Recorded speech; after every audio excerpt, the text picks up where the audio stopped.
Humans vs. Zombies is a very interesting game. It's all about firepower, it's about strategy, it's about sticking up for your team, but more importantly, it is also about when to break that all-important rule. When to be a hero, when not to be a hero. Today, I will discuss with you strategies that have made it so I have survived most of my HvZs. How did I do it? What needs to be done? And what do you really have to concentrate on in the Humans vs. Zombies in order to win? Today, on the Chris Scaramega Cartaya channel. First and foremost, your blasters. First off, let's break this down into several parts. Number one, your mod limits, okay? Your mod limits. I mean, really, how fast of a blaster can you use and max it out? If you have a 130 foot per second mod limit, freaking be on top of it. Be on top of the rules, the games. What can you carry? What can you not? Can you carry socks? How many? Can you carry ammo? What kind? Is it elite only? Can you shoot rival? Can you shoot megas? What does megas do? Are megas specifically a shield breaker or not? These are all things you should know before even walking in that door. And you should know weeks ahead of your Humans vs. Zombie and know exactly what you can and cannot use. Some things are up for toss, like the Stalking Dead. I brought a bunch of pack Ds. They're soft darts, but they didn't allow them.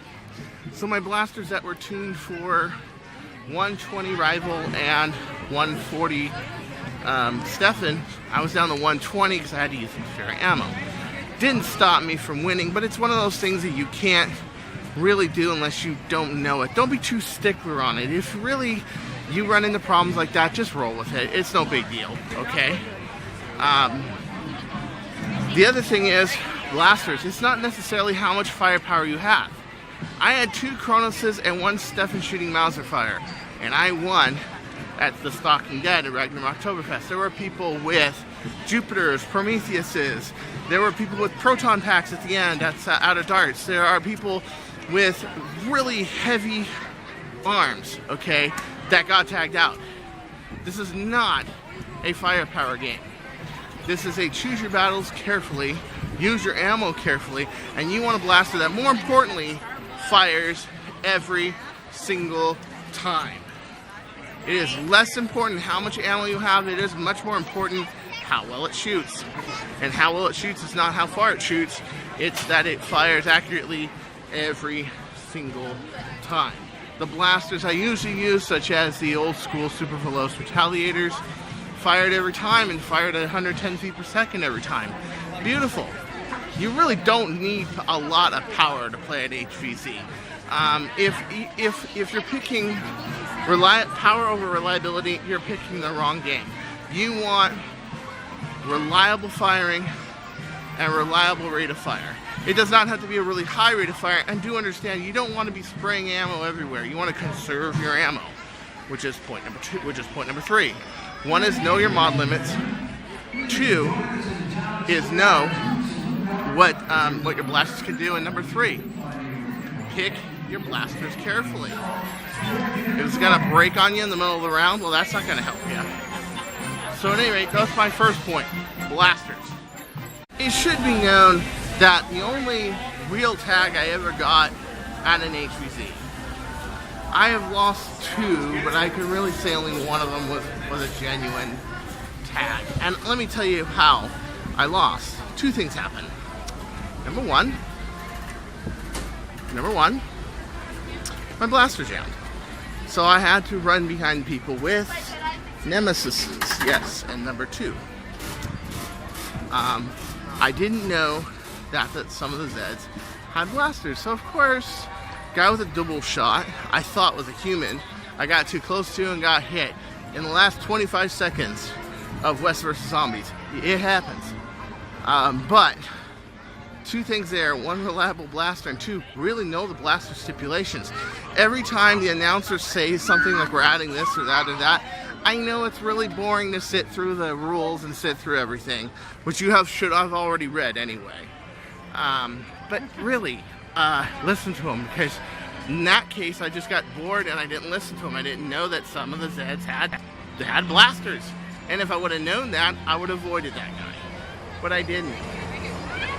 So, like I said, know the stipulations with the blasters and pick the most reliable, not the most powerful, not the one with the most ammo that you can carry, and will definitely tag the zombies out. Number 2, play defensively. Okay, you don't want to go attack and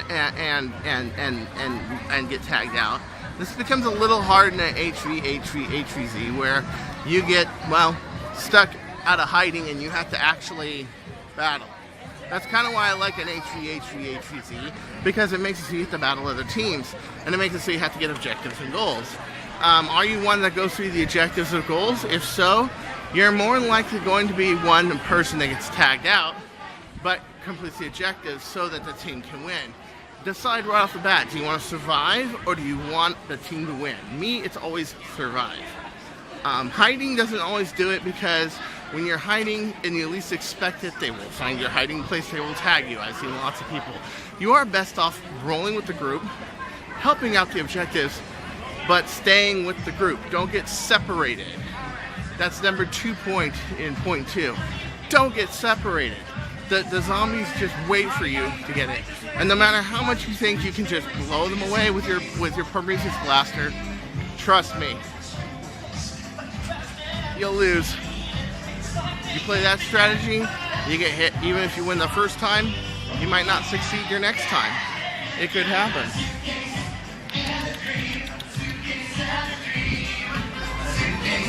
Remember the newsies?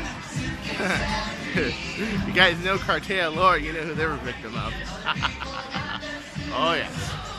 Okay, so number 3 in playing strategy.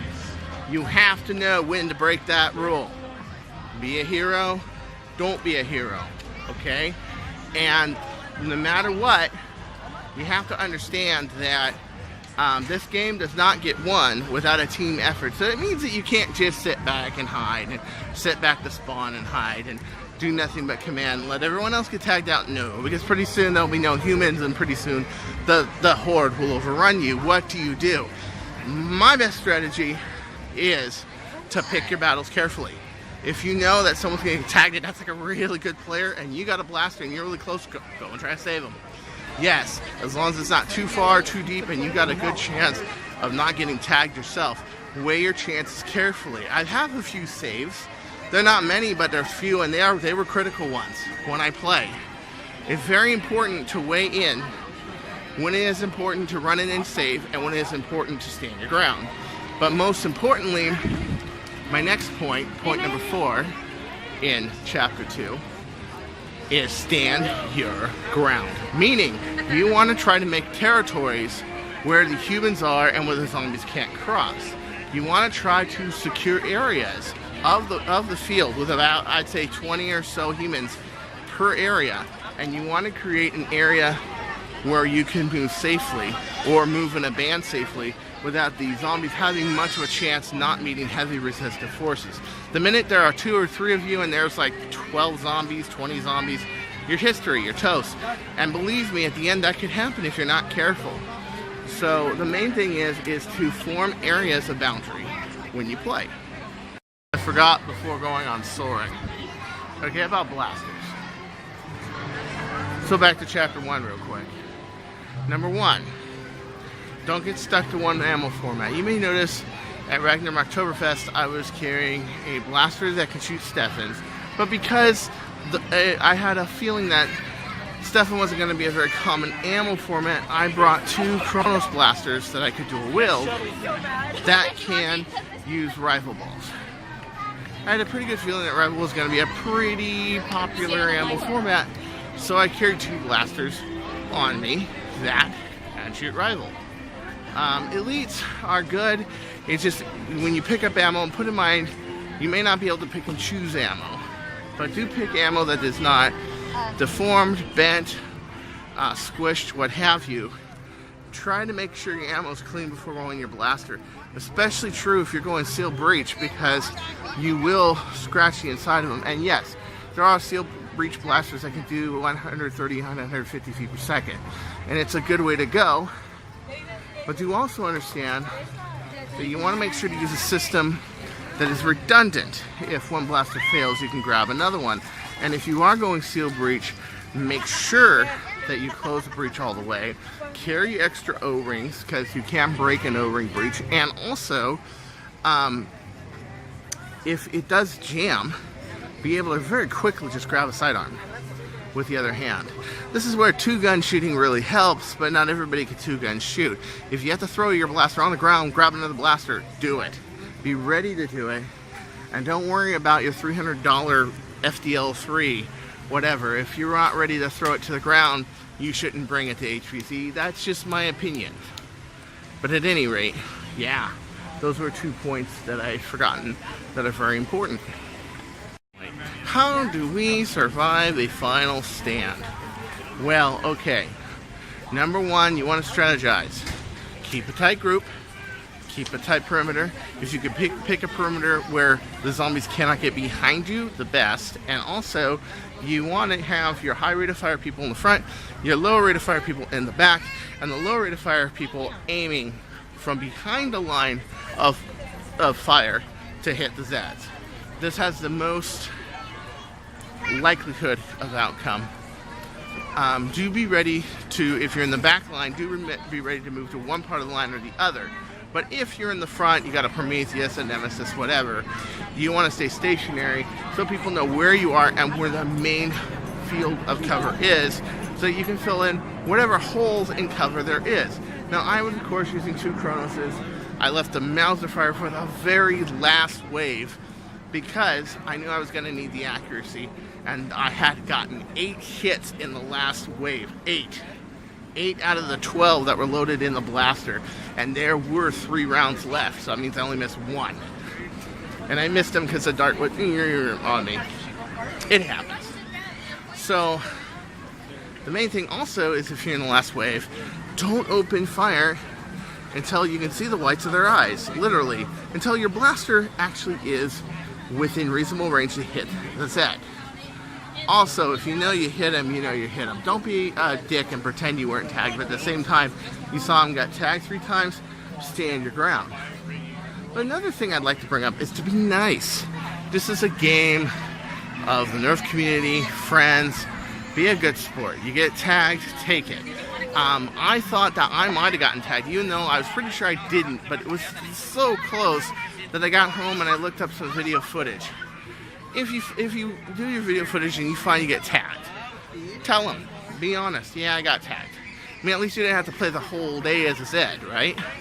But if you're pretty sure that you didn't get tagged, I would just go over every attempted tag that they have, or every shot you had over a Zed when you get home. Review is very important. To keep honesty in this game is very important. People feel kind of hopeless as a zombie, and if you are willing to take that extra effort, especially someone who's won like me a lot, and I mean won a lot of HvZs, and there's a lot of people gunning for you, and you really do, part of you wants to win, but part of you wants to shake that guy's hand that's smart enough to get you. That was what Ragnar was like. I was really happy that I won, but kind of disappointed. I was like, oh, nobody got me. You know, I was ready to shake the hand and go, great tag, man. You just got a tag against Cartaya. Impressive. So until next time, this is Chris Cartaya saying, don't you go changing. Or I'll find you. I'll find you. And I'll sing David Bowie songs in your head until you go crazy. 5:15, train overdue. This little town let me down. This falling rain brings me down. 5:15, train overdue. This little town let me down. This falling rain brings me down.